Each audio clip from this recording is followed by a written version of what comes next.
하나님의 사람들에게는 뚜렷한 특징이 있습니다. 오늘 본문에는 바로 하나님께로 향하여 난 시온의 대로 큰 길이 마음에 있다는 것이죠. 그래서 하나님이 기뻐하시는 뜻대로 사는 것입니다. 우리 마음에 시온의 대로가 있다는 것의 실체는 마음에 예수 그리스도가 계시다는 것이 분명히 믿어지는 것입니다. 이 시온의 대로라고 하는 것은 히브리어 원어로 보면 쌓아 올린다라는 뜻이라고 어제 말씀을 드렸죠. 그 말은 마음에 있는 이 시온의 대로는 저절로 만들어지는 것이 아니라 사람이 길을 만들기 위해 돌을 올리고 또 털을 닦아서 돌을 올리고 흙을 다지고 포장을 하는 것처럼 우리 마음의 시온의 대로도 이처럼 수축해야 한다는 것입니다. 우리 마음에 길이신 예수님이 들어오셔서 우리 안에 함께 계십니다. 그러나 그것이 처음부터 대로는 아닙니다. 그냥 소롯길 같은 것이죠. 그런데 그 길이 그냥 소롯길, 아니 잡초로 뒤덮여 그곳에 길이 있었는지 없었는지도 모를 지경이 되어버렸다면, 그래서 저 사람이 예수님을 믿는 사람인지도 아닌지도 모르게 되었다면, 그것은 예수님이 정말로 마음에 계신 것과 그분이 길이신 것을 분명하게 믿지 않고 예수님께 순종의 길을 걷지 않았기 때문입니다. 주님과 동행하는 삶이 뒤따르지 않았기 때문이죠. 그렇지만 저와 여러분이 날마다 주님을 바라보고 순종하는 삶을 매일매일 살아갈 때 그 길은 대로가 되는 것입니다. 여러분, 저와 여러분 예수님을 믿는 성도입니다. 성도는 죄를 짓는 것이 정말 두려운 일이라는 것을 아셔야 합니다. 아무도 보지 않으니까 은근슬쩍 들키지 않으면 되니까 그렇게 지어도 되는 죄가 아니라는 것입니다.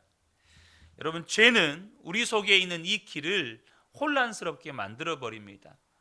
왜냐하면 다른 길을 만들어 버리기 때문입니다. 한번 짓는 죄 때문에 우리의 마음에 분명히 예수님으로 인한 생명의 길이 있지만, 한번 죄를 지으면 죄의 길도 생깁니다. 여러분, 없는 길을 처음 가는 것이 어렵지, 한 번 길이 나면 두 번, 세 번 가는 것은 쉬워집니다. 그리고 그 길을 자꾸 가다 보면 정말로 길이 나버립니다. 우리가 산길을 가면 아시지 않습니까? 사람이 자주 다닌 길은 이제는 길이 나서 잡초도 잘 나지 않습니다. 한 번, 두 번 그렇게 길이 가는 것이 쉬워지고 그렇게 길이 나버리면 한 번 짓는 죄 때문에 우리 마음 안에 죄의 길이 생기고, 그리고 두 번, 세 번 그 길이 나게 돼버리면 이젠 죄의 길로 가는 것이 너무 쉬워지고, 길이신 주님, 그 생명의 길은 이제는 우리가 가지 않는 길이기 때문에 잡초로 뒤덮여 버리는 것이죠. 그러므로 저와 여러분이 한 번 짓는 죄가 얼마나 무서운 일인지를 아셔야 한다는 것입니다. 여러분, 내 안의 길은 예수님 그분밖에 없는데, 내가 죄를 지으면 생명의 길이신 예수님의 존재는 내 속에서 너무나도 희미해져 버리고 죄의 길만 뚜렷하게 남게 됩니다. 그러다 나중에는 자기가 죄를 짓고 있는 것 자체를 의식하지 못하게 됩니다. 내가 누군가를 비난하고 판단하고 수군수군하고 있으면서도 자기가 하나님의 고난을 강탈하고 죄를 짓고 있다는 것을 전혀 의식하지 못합니다. 여러분, 우리가 다른 사람들에 대해서 비난하고 수군거리고 있는 것을 어느 순간 즐기고 있게 됩니다. 그러면서 자신의 의로움을 여러분 한껏 드높이고 있습니다. 그런데 그것이 죄라는 것을 전혀 의식하지 못합니다. 은밀한 죄를 짓고 있으면서도 이제는 죄에 무감각해져서 죄 짓고 있다는 의식 자체를 못합니다.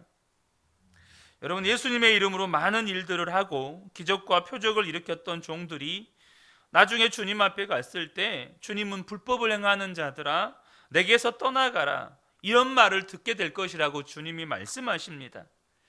여러분, 그 사람들은 자기가 그런 말을 들을 거라는 거 생각했겠습니까? 여러분, 상상도 못했을 겁니다. 그 말은 죄에 대해서 무감각해져 있다는 말입니다. 자신들이 불법을 행했으면서도 자기가 지금 불법을 행하고 있다는 것조차도 의식하지 못하면서 불법을 행했다는 것이죠.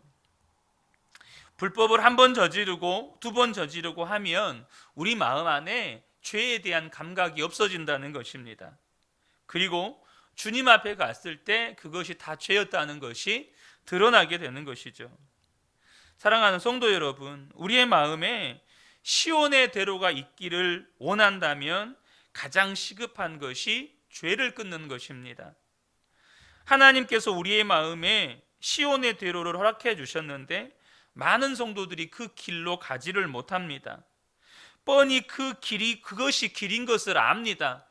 예수를 믿는 성도라면 그것이 길인 줄 알아요. 그런데 살다 보면 전혀 다른 길로 가고 있는 자신을 보게 되는 것입니다. 어떤 분이 만약 자기는 이쪽으로 가려고 하는데 몸이 자기도 모르게 다른 방향으로 가고 있다면 얼마나 놀라고 당황스럽겠습니까?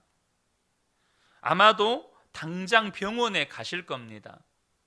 제가 아는 한 집사님이 뇌수막종이라는 것을 알고 서울 아산병원에 진료 예약을 잡고 이제 KTX를 타고 서울에 가려고 하는데 이 송정리역 앞에서 이제 택시에서 내려서 횡단보도를 건너려고 하는데 마침 그 타이밍이 횡단보도의 보행자 신호가 불이 이제 바뀌려고 하는 깜빡깜빡 거리는 그런 시점이었습니다. 그래서 아내 되는 집사님과 그 횡단보도를 건너는데 아내 되신 집사님이 먼저 뛰어가셨어요.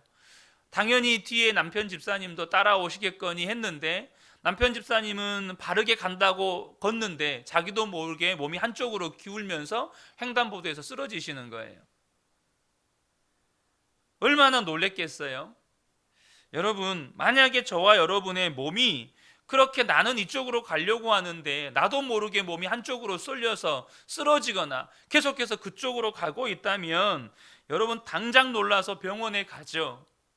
근데 영적으로 저와 여러분이 대로이신 주님의 길로, 대로이신 주님이 인도하시는 길로 가야 된다는 걸 아는데 나도 모르게, 아니 알고 있는데도 자꾸 몸이 이쪽으로 가요. 내 삶이 자꾸 죄의 길로 갑니다. 영적으로 이런 상태에 있다면 여러분 우리는 심각하게 기도해야 하는 것입니다. 몸이 그러고 있다면 정말로 우리가 마음에 긴장을 하면서 병원으로 가서 진단을 받고 어떻게 치료를 하지 않습니까? 근데 영적으로 저와 여러분의 삶이 그러고 있다면 그런 심정으로 주님 앞에 기도해야 한다는 거예요. 우리가 기도해야 된다는 거 압니다. 그런데 한 주를 살아보면 기도 없이 살아요. 말씀을 봐야 한다는 거 압니다. 수도 없이 들었죠. 그런데 한 주간 살다 보면 성경을 읽은 것이 없습니다. 용서해야 한다, 사랑해야 한다, 다 압니다. 그런데 오히려 내 마음에는 미움만 커져 있습니다. 기뻐해야 한다, 감사해야 한다, 알고는 있는데 알면 뭐합니까? 그대로 사라지지 않는데 우리의 마음은, 우리의 영혼은 병들어서 말씀과 전혀 다른 방향으로 가고 있는데,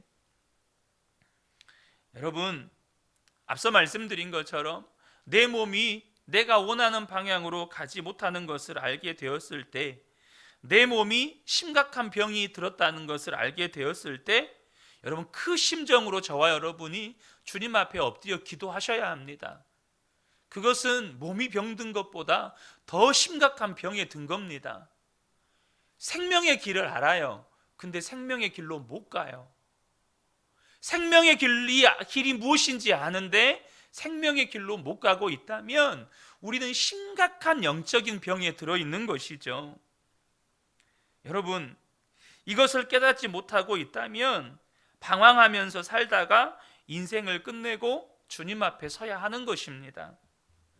은밀한 죄, 습관적인 죄, 의식도 하지 못하는 죄를 짓고 있는 성도들의 문제는 예수님이 너무 작은 분으로 느껴진다는 것입니다.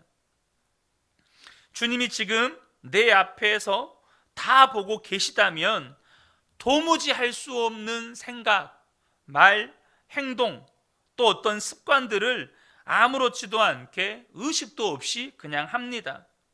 주님이 의식도 안 되고 존재감도 없습니다. 그러니까 우리의 삶의 모든 것이 갈등이고 흔들리는 것입니다. 여러분, 그것은 마음의 시온의 대로가 없는 사람입니다. 마음의 시온의 대로가 있는 사람을 한마디로 정리한다면 어떤 사람일까요? 혼자 있을 때 주님을 바라보는 사람입니다.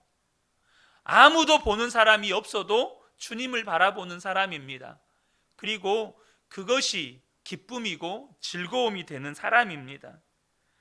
너무도 많은 성도들이 예수님을 영접했지만 그 예수님의 뜻과 계획과 상관없이 예수님을 무시하고 삽니다. 왜요?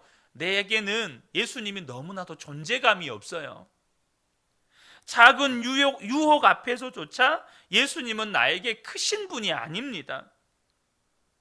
하나님이신 예수님이 내 마음에 오셨는데 그 길이 어찌 대로가 아닐 수 있나요? 예수님이 하나님이시잖아요. 만물보다 크시잖아요. 근데 그분이 내 마음에 오셨는데 어찌 그 길이 대로가 아닐 수 있죠? 여러분, 우리가 주님을 바라보는 믿음의 눈이 뜨여져야 합니다. 여러분, 어떻게 주님을 바라보는 눈이 뜨여질 수 있습니까? 어떻게 주님께서 우리 안에 주신 그 생명의 길, 그 생명의 길이 시온의 대로가 될 수 있나요? 여러분, 주님을 바라보는 눈이 떠지는 길, 우리 안에 생명의 길이신 그 예수 그리스도가 시온의 대로가 되는 유일한 방법은 말씀에 순종해 가는 것입니다.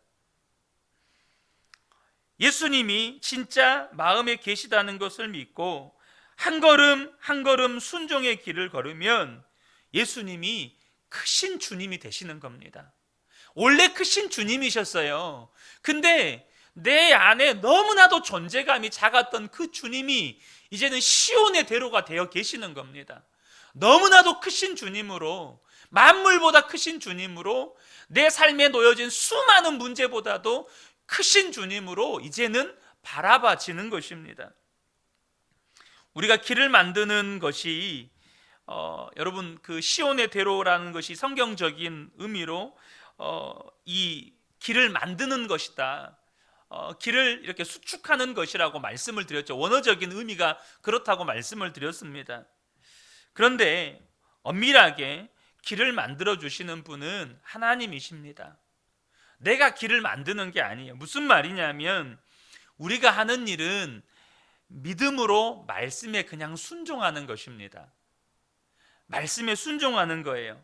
그리고 그 다음은 하나님이 다 하시는 겁니다. 이걸 아셔야 합니다. 우리가 말씀에 순종함으로 인해서 우리의 삶에 자연적으로 시온의 대로가 수축되냐? 그게 아닙니다. 말씀에 나의 순종은 지극히 작습니다. 나의 순종은 대로를 수축하기에는 지극히 작아요. 그런데 내가 순종해 갈 때 주님이 내 마음 가운데 대로를 넓히십니다. 주님께서 넓히시는 거예요. 주님이 하시는 거죠.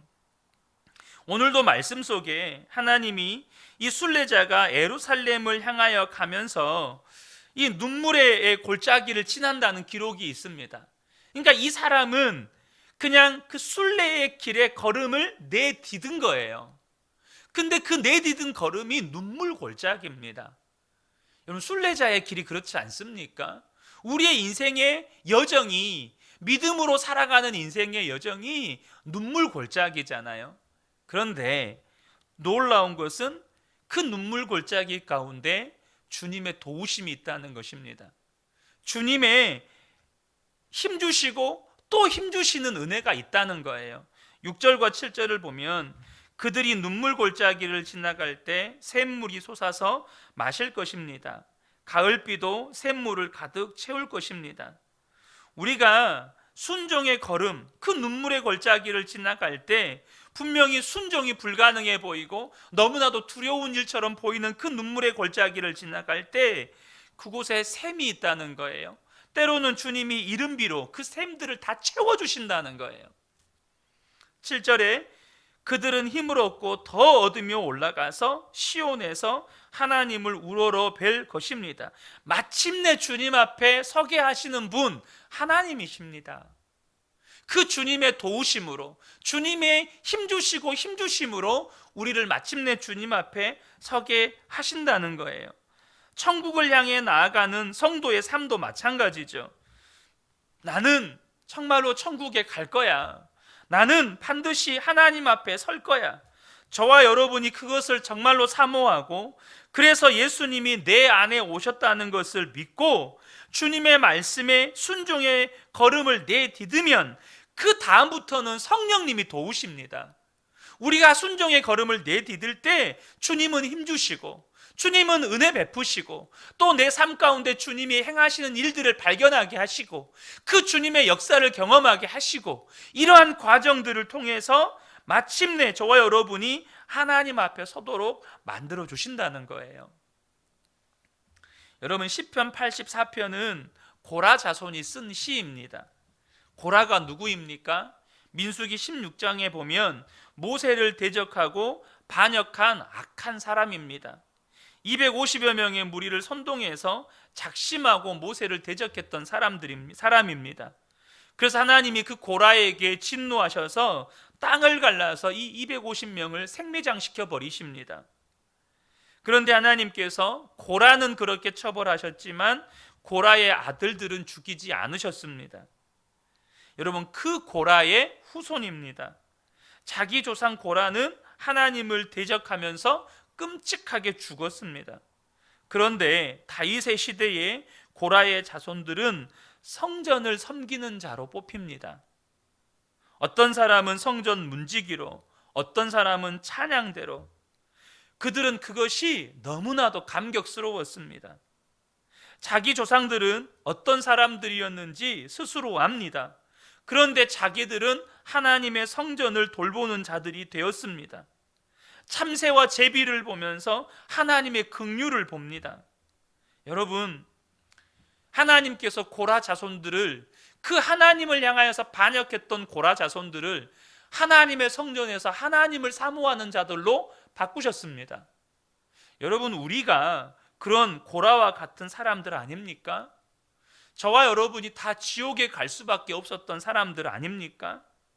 지독하게 이기적이고 자기중심적이고 이중적이고 위선적이고 욕심 많고 게으르고 은밀한 죄의 문제 여전히 해결 못하고 있고, 그런데 그런 저와 여러분이 하나님의 자녀가 되었고, 저와 여러분을 위해 영원한 천국의 거처가 마련되어 있고, 뿐만 아니라 주님이 우리를 주님의 성전 삼으셨습니다. 만물보다 더러운, 여러분, 배설물보다 더러운 우리 마음 안에 주님이 들어와 계십니다. 여러분, 하나님이 하신 겁니다. 저와 여러분이 여기에 오기까지 내가 한 거 있습니까? 주님이 하셨습니다. 여러분, 하나님이 하신다고 하면 놀라운 은혜의 삶이 우리에게 이루어지는 것입니다. 중요한 사실은 이 일을 해갈 때 저와 여러분이 결코 혼자 할 수 없다는 사실 아셔야 합니다. 하나님을 향하여 가는 길은 혼자 걷는 길 아닙니다. 물론 주님과 함께 걷는 길이죠. 그런데 하나님께서 저와 여러분이 성도들 손 함께 잡고 걸으라고 하셨습니다. 왜요? 우리는 주님의 몸의 지체이니까요. 우리 한 사람이 주님의 몸이 아니고 우리 한 사람은 주님의 몸의 지체입니다. 그래서 우리는 반드시 또 다른 지체인 성도와 함께 손잡고 이 순례의 길, 주님 앞에 가는 길을 걸어가는 것입니다. 여러분, 예수 동행일기, 우리 마음에 시온의 대로를 수축하는 과정입니다. 그 시온의 대로가 서로 잘 수축되어져 가고 있는지 서로 확인하고 격려하고 도와주는 과정입니다. 여러분, 처음 가는 길이라도요, 함께 가면 든든합니다. 제가 단기 선교 갔을 때 여러분, 제가 가본 지역이 어디 있겠습니까? 제가 만나본 사람이 어디 있나요? 선교사님은 3명 4명 짝지어줘서 그곳으로 가는 교통편만 알려주고 그냥 보냅니다. 모든 것이 다 처음입니다. 제 마음에도 두려움이 있죠. 여러분, 제가 경찰서에서 5시간 동안 취조를 받아볼 거를 누가 알았겠습니까? 그런데 함께하면 여러분 감당이 됩니다. 함께 걸으면 그곳에서 주님의 역사를 기쁨으로 경험합니다. 가다가 쓰러져도, 그 자매가 쓰러졌을 때 그 자매를 붙들어주는 저와 또 다른 한 자매가 있었습니다. 함께 눈물로 기도해주는 저와 또 다른 자매가 있었어요. 사랑하는 성도 여러분, 저와 여러분이 오늘 하루도 하나님 나라를 향하여 걸어가는 그 발걸음에 정말로 주님의 은혜가 있기를 축복합니다. 주님이 붙드시고, 주님이 이끄시고, 주님이 힘 주시고, 주님이 샘물 터져나게 하시고, 또 그 샘물이 비어 있다면 하늘의 비로 샘물을 채우시고, 그 길을 함께 걸어가는 저와 여러분 되시기를 예수님의 이름으로 축복합니다. 아멘. 기도하겠습니다.